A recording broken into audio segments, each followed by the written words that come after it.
तो मूवी की शुरुआत होती है एक एयरपोर्ट से, जहां पर एक स्क्वाड टीम एक प्लेन पर अटैक करने के लिए तैयार हो रही थी। असल में उस प्लेन को कुछ रॉबर्ट्स ने हाईजैक कर लिया था, जिसमें काफी पैसेंजर्स को भी उन्होंने हॉस्टेज बना लिया। तभी इन हॉस्टेजेस में से ये चश्मू याकुमी अपनी नींद पूरी करके उठी तो वो काफी तेज आवाज में कर रही थी, इसलिए तब ये चामुंडा जैसा रॉबर उसे चुप कराने आया कि ये डबल बैटरी चुप हो जा, तुझे पता नहीं है कि द एक्सप्लेनर्स कल्ट इंट्रोड्यूस कर रहे हैं गोकू सेन द मूवी। तो अब ये सुनकर याकुमी उस रॉबर से ही बहस करने लगी, क्योंकि लड़की है ना, और लड़कियों से तो कितनी बहस करा लो। खैर, अब उसकी बहस की वजह से बाहर स्क्वाड टीम को बहुत सारी गोलियां चलने की आवाज आई, जिससे कि पूरी मीडिया और स्क्वाड टीम बावली खेल गए। तभी प्लेन का गेट खुलते ही हमें पता चला कि याकुमी ने अपनी बहस से नहीं बल्कि अपनी फाइटिंग स्किल से इन रॉबर्ट्स को धूल चटा दी, जिसे मीडिया ने भी लाइव टेलीकास्ट कर दिया, जिससे कि वो सब जगह फेमस हो गई। असल में वो कोई नॉर्मल लड़की नहीं बल्कि याकुजा खानदान की चौथी वारिस थी, लेकिन अब वो ये सब छोड़कर अपनी फैमिली के साथ रहती, जिसमें कि पिछले 7 साल से वो एक सिंपल टीचर बनी हुई थी। खैर, तो अगले दिन वो स्कूल में पहुंची, जहां चारों तरफ उसके ही चर्चे चल रहे थे। तभी इस बीच यहाँ स्कूल प्रिंसिपल आया, जो याकुमी को कोने में लेकर उसे समझाने लगा कि अगर तुम ऐसे एक्ट करोगी तो तुम्हारी सच्चाई सबको पता चल जाएगी, जिससे हम समझ गए कि उसने अपने याकुजा होने की बात किसी को नहीं बता रखी। तभी यहाँ एक नया टीचर मिस्टर ओदागिरी आया, जो कि असल में याकुमी का फॉर्मर स्टूडेंट भी रह चुका था, इसलिए तब वो ओदागिरी का इंट्रोडक्शन कराने उसे अपनी क्लास में ले गई, जहाँ ये छपरी बच्चे याकुमी को उतनी ही रिस्पेक्ट दे रहे थे जितनी आजकल पढ़ने लिखने वाले बच्चों को मिलती है। खैर, अब ये देखकर याकुमी ने इन बच्चों को ग्राउंड में बुलाया ताकि वो यहाँ आकर ओदागिरी के बारे में ज्यादा से ज्यादा जान सके। वैसे ये ओदागिरी एक नॉर्मल टीचर ही है ना, ये ट्रीट तो ऐसे कर रहे हैं जैसे न्यूटन का बाप आ गया हो। खैर, अब सारे छपरी बच्चे जो कि याकुमी की इतनी इज्जत करते थे, तो वो उसके कहने पर भी ग्राउंड में नहीं आए, जिससे कि उसको काफी गुस्सा आया। तभी दूसरी तरफ ये बच्चे ओदागिरी को एज अ टीचर देखकर काफी शॉक्ड हुए, क्योंकि इनका लीडर रेता ये जानता था कि ओदागिरी पहले एक नल्ला बेरोजगार स्टूडेंट हुआ करता था, तो वो अचानक से एक टीचर कैसे बना। अब जैसे ही बनाओ, लेकिन हाँ, दूसरी तरफ कुछ और याकुमी के पुराने स्टूडेंट एक कैफे में बैठकर ये सोचने लगे कि याकुमी मैडम कैसे कोई बॉयफ्रेंड बना सकती है। हाँ, इनकी गर्लफ्रेंड नहीं बनी तो वो भी बॉयफ्रेंड ना बनाए। खैर, तभी यहाँ याकुमी ओदागिरी के साथ आ गई, जहाँ उसने अपने स्टूडेंट्स को ओदागिरी के बारे में बता दिया कि वो जस्ट एक नया टीचर है। तब ये सुनते ही सारे स्टूडेंट खुश हो गए कि वाह, हम तो जानते ही थे कि हमारी मैडम को कोई हैंडसम लड़का कहाँ ही मिल सकता है। तब ये सुनकर वो इन पर गुस्सा करने लगी, लेकिन फिर ओदागिरी ने उसे रोक दिया। तब कुछ बच्चों ने याकुमी की तारीफ भी करी, क्योंकि क्या, कवर अप भी तो करना पड़ेगा ना भाई, पता चले फेल ही कर दे। खैर, यहाँ दूसरी तरफ रेता के दोस्त आपस में चकबोदी कर ही रहे थे कि इतने में यहाँ एक बाइकर गैंग आ गई, जो कि रेता के दोस्तों से पैसे लूटने आई थी। तभी यहाँ रेता भी पहुंच गया, जिसने 2 लाफे लगाकर इस बाइकर गैंग को यहाँ से भगा दिया। यहाँ याकुमी डिनर के लिए ओदागिरी को अपने घर पर ले आई, जहाँ उसकी मुलाकात याकुमी की फैमिली से भी हुई। तो इन्होंने अपने एंजॉयमेंट में इतनी दारू पी ली कि याकुमी तो यहीं बेहोश हो गई और ओदागिरी याकुमी के दादा से बात करने लगा। वैसे ये मुच्छड़िया किस एंगल से दादा लग रहा है? खैर, तो अब उसने इस दादा को बताया कि वो लाइफ में टीचर याकुमी की वजह से ही बना है, क्योंकि उसने उसे बहुत सारे लाइफ लेसन दिए थे। तो अब अगले दिन वो फिर से स्कूल जाने लगी, जिस बीच उसे अपने 2 और पुराने स्टूडेंट मिल गए। कितने स्टूडेंट हैं इसके यार, जगत अध्यापिका है क्या ये? खैर जो भी है, तब इससे पता चला कि ये बच्चे भी अपनी लाइफ में अच्छा कर रहे हैं।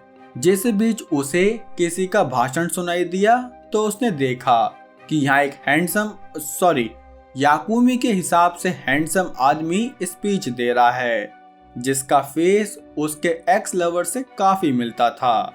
असल में यह आदमी था कंटारो, जो कि जापान की लार्जेस्ट आईटी कंपनी का सीईओ भी था। लेकिन अब वो यहाँ गवर्नर की पोजीशन के लिए खड़ा होने आया। तब याकुमी भी उससे इम्प्रेस तो हो ही गई थी, इसलिए उसने कंटारो को खड़ा होने के लिए फुल सपोर्ट दिया। तभी सीन इनके कॉलेज से यहाँ स्कूल में आया, जहाँ वही बाइकर गैंग अपने और ज्यादा आदमियों को लेकर रेता से बदला लेने आ गई, जो देख के सारे टीचर और स्टूडेंट बावली खेल गए। तो इस बीच प्रिंसिपल ने पुलिस को फोन किया। तब पुलिस का सायरन सुनते ही ये बाइकर गैंग अभी के लिए यहाँ से चली गई। तब उनके जाते ही प्रिंसिपल रेता पर भड़कने लगा, जो सुनकर रेता ने बताया भी कि हमारी गलती नहीं है, उल्टा वो ही हमसे पैसे लूट रहे थे। पर तब भी प्रिंसिपल को इनकी बात पर कोई विश्वास नहीं हुआ। लेकिन याकुमी को अपने स्टूडेंट पर पूरा विश्वास था, इसलिए वो प्रिंसिपल से भी भिड़ गई। तब प्रिंसिपल बोला कि ठीक है, लेकिन अब ऐसा दोबारा हुआ तो मैं तुम्हारी जॉब ही छीन लूंगा। जो सुनकर उसके सारे स्टूडेंट टेंशन में आ गए कि कैसे याकुमी ने उनके लिए अपनी जॉब तक खतरे में डाल दी। इसलिए तब रेता खुद ही इस मैटर को सॉल्व करने उस बाइकर गैंग के पास चला गया। जिसके कुछ देर बाद जब याकुमी क्लास में आई तो उसे ये बात पता चली कि रेता उस बाइकर गैंग से अकेले भिड़ने गया है। तब वो इन सब पर गुस्सा करके रेता को बचाने यहाँ से निकल गई, जहाँ उसके पीछे से ओदागिरी ने भी बाकी स्टूडेंट्स को मोटिवेट किया कि उन्हें मिलकर रेता की मदद करनी चाहिए, क्योंकि अकेला रेता कब तक पिटता रहेगा। खैर, यहाँ दूसरी तरफ रेता उस बाइकर गैंग के अड्डे पर पहुंच गया, जहां उसने वहां के लीडर को 1-on-1 फाइट का चैलेंज किया। लेकिन वो लीडर निकला फट्टू, तो उसने रेता को सब लोगों से पिटवाना शुरू किया। जिस बीच यहाँ की दीवार अपने आप हिलने लगी, तो अचानक से याकुमी रेता को बचाने आ गई, जहां वो अपनी याकुजा होने की स्किल से उस बाइकर गैंग का सामना कर ही रही थी कि इतने में उस गैंग ने मिलकर याकुमी को ही घेर लिया। तब वो गैंग याकुमी का बैंग बैंग करते कि इस बीच यहाँ ओदागिरी भी पहुंच गया, जिसके साथ मिलकर याकुमी ने इस बाइकर गैंग पर अपनी पिटाई का ट्रक पलट दिया। तब ये सब देखकर रेता की नजर में याकुमी के लिए इज्जत और बढ़ गई, और सिर्फ रेता की नजर में नहीं, बाकी सब स्टूडेंट की नजर में, जबकि कहाँ वो पहले क्लास में उसकी इज्जत तक नहीं करते थे। इसलिए अब याकुमी को भी एकदम अलग ही खुशी मिल रही थी। लेकिन तभी यहाँ प्रिंसिपल ऑफिस में कुछ पुलिस वाले आ गए, जिन्हें देखकर पहले याकुमी को लगा कि शायद ये रात वाली लड़ाई की वजह से आए होंगे, लेकिन नहीं। असल में वो यहाँ याकुमी के एक स्टूडेंट कजामा का पता पूछने आए थे। असल में इन्हें एक ड्रग डीलिंग लोकेशन के पास से कजामा का वॉलेट मिला, इसलिए ये लोग उसे अरेस्ट करने आए थे। जो सुनकर याकुमी बोली कि नहीं, कजामा तो हमारी क्लास का टॉपर है, तो वो ऐसा बिल्कुल नहीं कर सकता। जिस पर वो पुलिस वाला बोला कि हमें कुछ नहीं पता, हमें तो आपका टॉपर दिखते ही हम उसका टोपा उड़ा देंगे। तब याकुमी को कजामा की भी टेंशन होने लगी, तो वो उसे अकेले ही ढूंढने निकल गई, जहाँ बीच रास्ते में उसे कजामा के कुछ दोस्त मिले जो कि उसे ही ढूंढ रहे थे। तब याकुमी ने इन्हें अलग अलग ग्रुप में हारने भेजा ताकि ये सब मिलकर ज्यादा से ज्यादा एरिया कवर कर सके। वहीं दूसरी तरफ घायल हालत में काजामा को याकुमी की कॉल आई तो उसने वो कॉल नहीं उठाई। उल्टा वो तो पुलिस से छिपकर वापस स्कूल में ही एक क्लास में आकर बैठ गया। तभी ओदागिरी ने घर जाते हुए देखा कि काजामा तो यहीं क्लास में छुपकर बैठा हुआ है। जैसे बीच यहाँ याकुमी भी पहुंच गई, तब काजामा ने इन्हें बता दिया कि असल में वो सिर्फ डिलीवरी का काम करता था, जिसमें उसे नहीं पता था कि वो लोग उसे ड्रग्स की डीलिंग कराते हैं। इसलिए तब पिछली रात जब उसे पता चला कि वो ड्रग्स की डिलीवरी कर रहा था तो उसने ये काम छोड़ने का प्लान किया। लेकिन तब इस बात को सुनकर वो ड्रग माफिया उसे मारने लगा। जिस बीच वहां पुलिस की कार आई तो वो लोग उसे छोड़कर वहां से भाग गए। तब काजामा भी वहां से भाग निकला, लेकिन गलती से उसका वॉलेट वहीं रह गया। अब ये सब सुनकर याकुमी को काजामा पर पूरा विश्वास हो गया, क्योंकि असल में काजामा बिल्कुल मेरी तरह एक गरीब फैमिली से बिलोंग करता था। इसलिए कहता हूँ सब्सक्राइब कर दिया करो, वरना मुझे भी ऐसा कुछ करना पड़ेगा। खैर, तो अब याकुमी ने इन सबको अपने घर पर रुकने की जगह दी, जिसके बाद उसने अपने आदमियों से कहा कि जाओ इस ड्रग डीलर के रियल ओनर का पता करो। तब कुछ तफ्तीश के बाद इन्हें पता चला कि असल में ये पूरा बिजनेस वो आईटी कंपनी का सीईओ कंटारो चला रहा है, जो कि अमीर होने के साथ साथ काफी पावरफुल भी था। इसलिए अभी इनके लिए उसके क्राइम को सबके सामने एक्सपोज करना काफी मुश्किल होगा। तब ये सारी बात काजामा और उसके दोस्तों ने भी सुन ली, जिन्होंने प्लान किया कि अब हम भी इस काम में याकुमी मैडम का पूरा सपोर्ट करेंगे। इसलिए तब वो अगले दिन उठते ही कंटारो के हेडक्वार्टर में पहुंच गए, ताकि इन्हें कंटारो के खिलाफ कुछ सबूत मिल जाए। या याकुमी और ओदागिरी भी उस हेडक्वार्टर के लिए निकल गए, जहां इन्होंने पहुंचकर देखा कि मीडिया के दलाल कंटारो की स्पीच के लिए प्रिपरेशन कर रहे थे। जैसे बीच ओदागिरी और याकुमी किसी तरह कंटारो के रूम में घुसने की कोशिश करने लगे। यहाँ काजामा और उसके दोस्त कंटारो के एक वेयरहाउस में घुस गए, जहां इन्हें इन स्टैचू के अंदर रखे ड्रग्स भी दिख गए।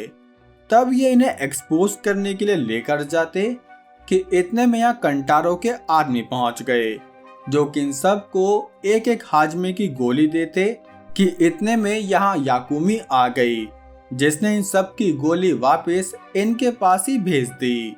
वहीं दूसरी तरफ कंटारो की स्पीच लाइव हो गई, जहां वो सबसे प्रॉमिस करने लगा कि अगर मैं गवर्नर बना तो सबको सारी सुविधा दी जाएंगी। इन सिंपल वर्ड्स कंटारो भैया का कहना था कि कंटारो भैया के शासन में रशियन बटेगी राशन में। खैर, तभी ये याकुमी भी पहुंच गई, जो कि लाइव टीवी पर ही कंटारो के सारे क्राइम एक्सपोज करने लगी।